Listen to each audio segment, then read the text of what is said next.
Welcome to Thursday Thoughts. If you hadn't noticed, I'm here today with a friend, not by myself. So I got Michael Knotts with me. Michael graduated in 2011. 2011. So wow, it's been a while. Yeah. But Michael's in town today, and I thought I'd just talk to him a little bit about what he's been doing.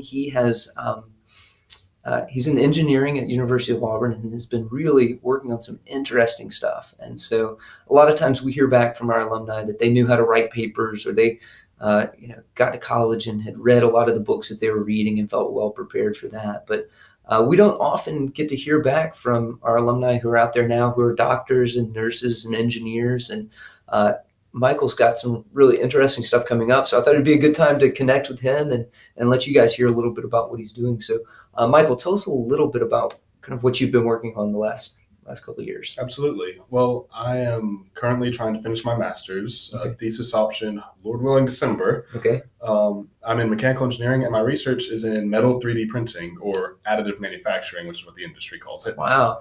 So like a 3D printer, but with metals. Right, exactly. Okay. Aluminum specifically. Aluminum. Is what we're doing. Okay. All right. So from what I hear, kind of what you guys have been working on is pretty cutting edge and considerably like cheaper than a lot of the other options out there, and even more precise, which is pretty interesting. It's shown a lot of promise. At the moment, we're trying to create a brand new method of additive manufacturing, something that's not, like you said, cheaper, easier to use, at least matches the detail, if not better, and something that you could just sort of put in any industry or even in home use to allow Wow. for production of parts on a large scale or people to do individually. Typical machines that are out there currently are around $250,000 is pretty common. And the prototype we've built at the moment is around 1,000. So Wow. significantly cheaper. That is a huge difference. Wow. That's impressive. That's really interesting. You guys then are kind of able to I think do a launch of this tomorrow. Is that right? So tomorrow's going to be the big launch? The soft launch of the company. Okay. Yes. All right. So the university has us launching a startup based on this research. Okay. Currently, the company name is Generational Systems, or Genesis for short. Okay. Awesome. That's cool. Yeah, we're very excited. Tomorrow's the beginning of sort of our partnership with the university, getting business plans laid out, things like that. So very exciting.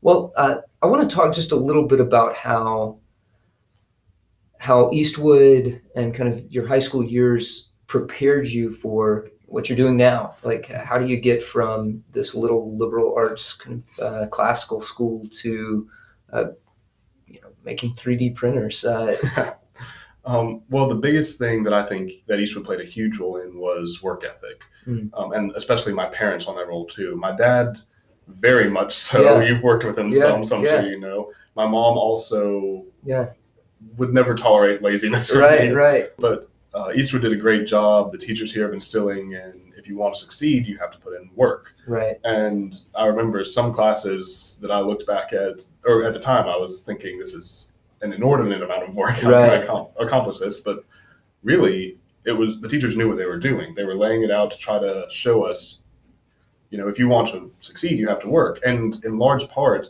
college is the same. If you work, you can succeed. Right. That's an attitude that I think you have to take into college, that starts in high school, first and foremost, is a desire to work. Yeah. And I think a lot of times being able to look at what you're weak at and put the time in there. Absolutely. That was another thing. Eastwood really did help me see, like, the critical thinking, the logic that they taught, things like that helped me to be able to analyze, okay, well, I'm struggling in this area. How can I improve that? But Eastwood really did help with developing an attitude to say, okay, well, one, I know that God is with me, that I can work with that my parents absolutely were supportive in trying to help me succeed, and that I knew academically, if I put in work, if I identified what I needed to do and where I needed to go, it was feasible. It wasn't this impossible Goliath to overthrow. Okay. Well, I think that touches on like two really key points to what we try to do in our educational system at Eastwood. And that's, pinpointing the things we're weak at. I think in our society, there's a tendency to say, well, I'm not as good at this, so I'm going to avoid doing it. But, in sports, we'd never do that. If we're not as good at free throws, then we practice until we get better, But educationally, we feel like, oh, I can't do that. But you're showing, hey, if you put in the work and you're willing to kind of recognize that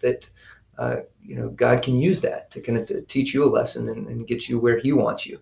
And I think it also touches on the other thing that we talk about all the time at Eastwood, and that's that education is never about just the classes we do here. Right. Education is a partnership between the school and between parents and between churches, even to help instruct and guide and prepare men and women for whatever God has for their future. Whether it is teaching or sales or making 3D printers, that they're able to kind of approach that and take with them the tools they need to do that and to face those things with a redeemed mind, with one that kind of looks at how does God want to use this? I encourage you guys to be praying for him for the soft launch tomorrow.